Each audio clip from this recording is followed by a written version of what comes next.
Friends പോകുമ്പോഴേ ഇവിടെ ഡൈനിങ്ങിൽ വരുന്ന വേസ്റ്റിന് പറഞ്ഞാൽ ഈ ഭാഗത്ത് വരുന്നത് കേട്ടോ. അപ്പോൾ എന്താ വെച്ച് കഴിഞ്ഞാൽ ഇവിടുത്തെ ഇത് കറക്റ്റായിട്ട് ഇതിൻ്റെ ഉള്ളിൽ തന്നെ സ്ക്വയറിൽ വെച്ച് കെട്ടിയിട്ടേ. അപ്പോൾ ഇതിലെന്താ ടാസ്ക് എന്ന് പറഞ്ഞാൽ കാരണം വെച്ച് കഴിഞ്ഞാൽ ഉള്ളിലേക്ക് അത്ര സ്ഥലമല്ല, നമുക്ക് ടാപ്പിൻ്റെ പോയിൻറ്റും കൊടുക്കണമല്ലോ. ടാപ്പ് പോയിൻറ്റ് വരിക. അപ്പോൾ നമ്മൾ എന്താ വെച്ചാൽ കുറച്ച് ഫ്രണ്ടിലേക്ക് ഇത് കൺസിൽ ചെയ്തിട്ടുണ്ട് കേട്ടോ കുത്തിയിട്ട്. അപ്പോൾ നമുക്ക് കറക്റ്റായിട്ട് ഈ ഗ്രാനൈറ്റ് വെക്കുമ്പോൾ കുറച്ച് തള്ളിച്ച് വെച്ച് കഴിഞ്ഞാൽ കറക്റ്റ് ടേബിൾ ടോപ്പിൻ്റെ കറക്റ്റ് അളവിൽ നമുക്ക് കിട്ടുന്നതാണ് കേട്ടോ. അപ്പോൾ ഇത് ക്ലൈൻറ്റിൻ്റെ അടുത്ത് നമ്മൾ വാൾ മിക്സർ ചോദിച്ചതാണ്, അതായത് ചുമരിൽ വെച്ചിട്ടുള്ള ചെയ്യുന്ന മിക്സർ ഉണ്ടല്ലോ. അപ്പോൾ ക്ലൈൻറ്റ് വേണ്ടെന്ന് പറഞ്ഞുകൊണ്ടാണ് നമുക്ക് നേരെ ഇങ്ങനെ കൊടുത്തത് കേട്ടോ. അപ്പോൾ നമ്മളിവിടെ ഇതിൻ്റെ പൈപ്പ് കൊണ്ടുപോയത് നമുക്ക് ചുമര് കൂടി കൊണ്ടുപോയിട്ടില്ല കേട്ടോ. അങ്ങനെ ഇതിൻ്റെ അവിടെ ചുമരില്ല, ഇങ്ങനെ കട്ട് ചെയ്ത് കൊണ്ടുപോയി ഒരുപാട് ബെൻഡാവും. അപ്പോൾ നമ്മൾ നേരിട്ടിട്ട് അവിടെ നേരെ 2 ഇഞ്ചിൻ്റെ പൈപ്പാണ് വാഷ് ബേസിന് ഇട്ടിട്ടുണ്ടോ. 2 ഇഞ്ചിൻ്റെ പൈപ്പ് നേരെ ഇട്ടിട്ട് നേരെ പുറത്തേക്ക് ഓളടിച്ചിരിക്കുകയാണ്, അതായത് ആ തറ പൊളിച്ചിട്ട് നേരെ പുറത്തേക്ക് ഇട്ടിക്കുകയാണ്.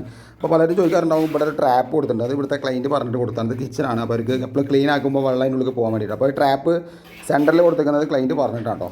അപ്പോൾ ഇവിടെ മറ്റേ ടൈൽസിൽ വെക്കുന്ന ട്രാപ്പാണ്, അപ്പോൾ ട്രാപ്പായിട്ട് കാണില്ല, ഒരു സ്ക്വയറിൽ മാത്രമേ കാണുള്ളൂ. അപ്പോൾ പലരും ചോദിക്കുന്നുണ്ടാവും ഈ വാഷ് ബേസിൻ്റെ നേരെ ഈ ട്രാപ്പിലേക്ക് ഇടായിരുന്നില്ല, ചോദ്യം വരുന്നുണ്ടാവും.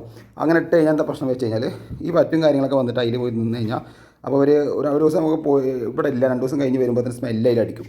അപ്പോൾ സ്മെല്ല് അടിച്ച് കഴിഞ്ഞാൽ എന്താ പ്രശ്നം വെച്ച് കഴിഞ്ഞാൽ കിച്ചണിൽ ബാഡ് സ്മെല്ല് വരും. അപ്പോൾ അതുകൊണ്ടാണ് നമ്മൾ സെപ്പറേറ്റ് ആയിട്ട് ട്രാപ്പിലേക്ക് ഇട്ടിട്ടുണ്ട്. എപ്പോഴും ഡൈനിങ്ങിൽ വരുന്ന വാഷ് ബേസിൻ്റെ വേസ്റ്റ് എപ്പോഴും നമ്മൾ പുറത്തേക്ക് സെപ്പറേറ്റ് ഇടണം. ഉള്ളിലത്തെ ട്രാപ്പിൽ എവിടെയും കൊടുക്കരുത്, ബാത്റൂമിലോ അങ്ങനത്തെ ഒരു ട്രാപ്പിലും സെപ്പറേറ്റ് കൊടുക്കരുത്, നേരിട്ട് തന്നെ പുറത്തേക്ക് ഇടണം കേട്ടോ. അപ്പോൾ നമ്മൾ ഉള്ളിൽ കൂടി ഇട്ടിരിക്കുന്ന STR 9 പൈപ്പാണ് CPVCയുടെ. അപ്പോൾ നമ്മളിതിവിടെ മൊത്തം ഈ സൈഡ് മൊത്തം കോൺക്രീറ്റ് ചെയ്ത് കൊടുക്കുന്നുണ്ട് കേട്ടോ. ഇതെല്ലാം നമ്മൾ പ്രഷർ ടെസ്റ്റ് ചെയ്തിട്ടാണ് കംപ്ലീറ്റ് നമ്മൾ ടൈലോട്ടിക്കാൻ കൊടുക്കാറ് കേട്ടോ. അപ്പോൾ ബാത്റൂമിൻ്റെ ആയാലെല്ലാം പ്രഷർ ടെസ്റ്റ് ചെയ്തിട്ടാണ് കൊടുക്കുന്നത് കേട്ടോ. ഇവിടെ കോൺക്രീറ്റ് സെറ്റ് ആയിക്കൊണ്ടിരിക്കുകയാണ്, അത് നേരെ ഇതിലേക്ക് ഇടണം കേട്ടോ. വർക്ക് ഏരിയയിലും ഇതേപോലെ ഒരു ട്രാപ്പ് കൂടെ കൊടുക്കുന്നുണ്ട് കേട്ടോ. അതെന്താ വെച്ച് കഴിഞ്ഞാൽ ഇവിടുത്തെ ക്ലൈൻറ്റിന് അവർക്ക് കഴുകി വിടാനൊക്കെ വേണ്ടിയിട്ടാണ് ട്രാപ്പ് സെറ്റ് ചെയ്തിട്ടുണ്ട് കേട്ടോ. അവർ കറക്റ്റായിട്ട് അവർ വാഷ് ചെയ്യുന്ന സമയത്ത് കറക്റ്റ് വെള്ളം അതിൻ്റെ ഉള്ളിലേക്ക് പോകും കേട്ടോ. അപ്പോൾ ഇതിൻ്റെ വേസ്റ്റ് കംപ്ലീറ്റ് ആയി, നമ്മൾ കിച്ചൻ്റെ ഇതെല്ലാം വേസ്റ്റ് ഇവിടെ വരും. ഇവിടെ ഒരു ചാമ്പർ വരും, ആ ചാമ്പറിലേക്കാണ് കംപ്ലീറ്റ് വരിക കേട്ടോ. അപ്പോൾ നേരെ ഇങ്ങോട്ട് വരും. CPVCയുടെ പൈപ്പ് നമ്മൾ നേരത്തെ പറഞ്ഞ പോലെ പുറത്തേക്ക് ഇട്ടിട്ടുണ്ട്. ഇനിയിപ്പോൾ ഇവിടെ കൺസെയിൽ ചെയ്ത് കൊടുത്തിട്ടുണ്ട് കേട്ടോ. കാരണം ഇവിടെ ഒരു ഷീറ്റ് ഇട്ടൊരു എക്സ്റ്റൻഷൻ ചെയ്യുന്നുണ്ട്. അപ്പോൾ അത് പൈപ്പ് കാണ്ടാച്ചിട്ടാണ് കംപ്ലീറ്റ് നമ്മൾ ഈ സൈഡ് കൺസെയിൽ ചെയ്ത് കേട്ടോ.